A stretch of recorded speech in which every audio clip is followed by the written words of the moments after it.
The wait is over. Delta Force is officially coming to consoles on August 19th, and I've got every single detail you need before jumping in. We're talking performance targets, controller improvements, game modes, crossplay options, anti-cheat measures, server locations, and more. Whether you're on PS5, Xbox Series XS, or curious about how console stacks up to PC, this is your complete breakdown from someone who's been watching this game closely since day one. Before we get into the video, if you want to top up your Delta points and you're looking for the best and cheapest way to do it, let me introduce you to Top Up Live. With Top Up Live, you can load up on Delta points fast, secure, and at a lower price than in-game. That means more operators, more skins, and more action for less money. And it's not just Delta Force. They've got PUBG UC, Farlight 84 coins, Free Fire Diamonds, even PlayStation, Xbox, and Steam gift cards. Use my code SPART at checkout to get 12% off instantly. The link's in the description and pinned comment. Top up now with Top Up Live. First, let's talk about how the game will actually look and run. On launch day, Delta Force will target a native 60 frames per second across all consoles.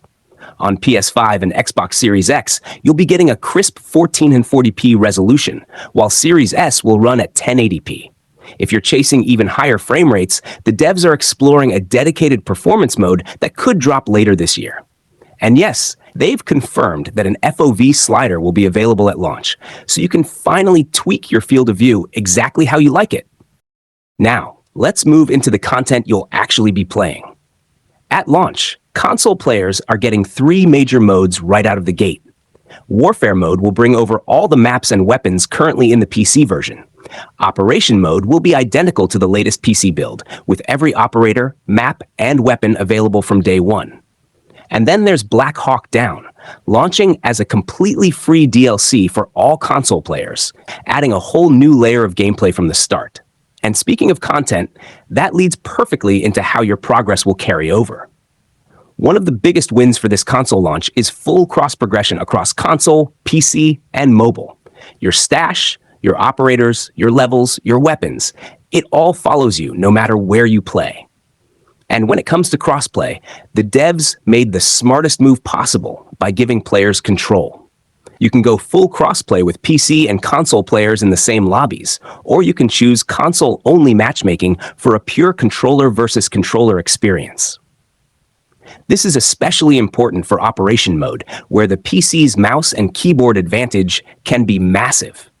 It's a fair system, and it lets you decide when you want to mix with PC players and when you want to keep it competitive within the console crowd. Now, let's talk about something that came up a lot during the technical test: controller feel.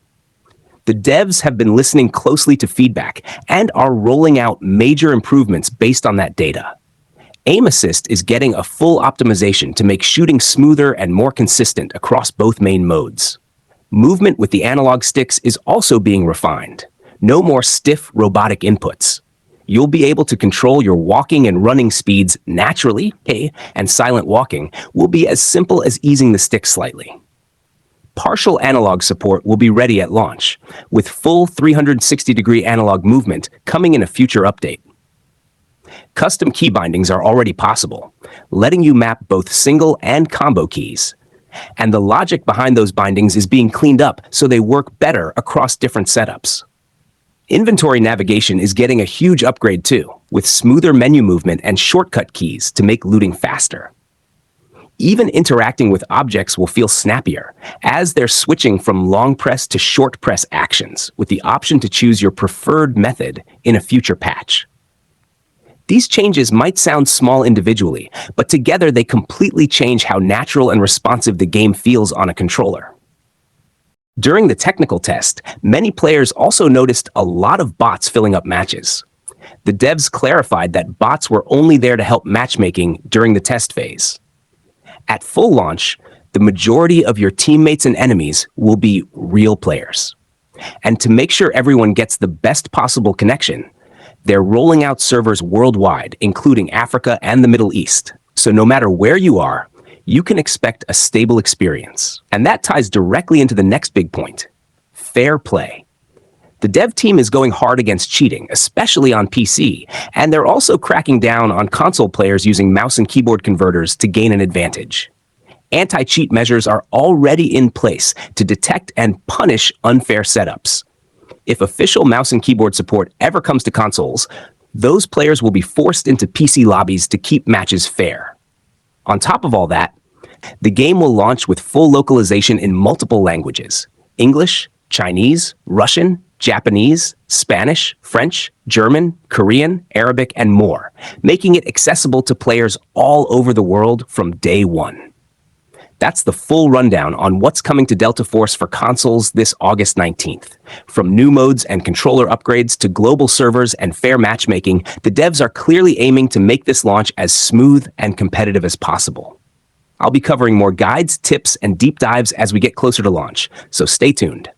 MMDG Spart, stay legendary.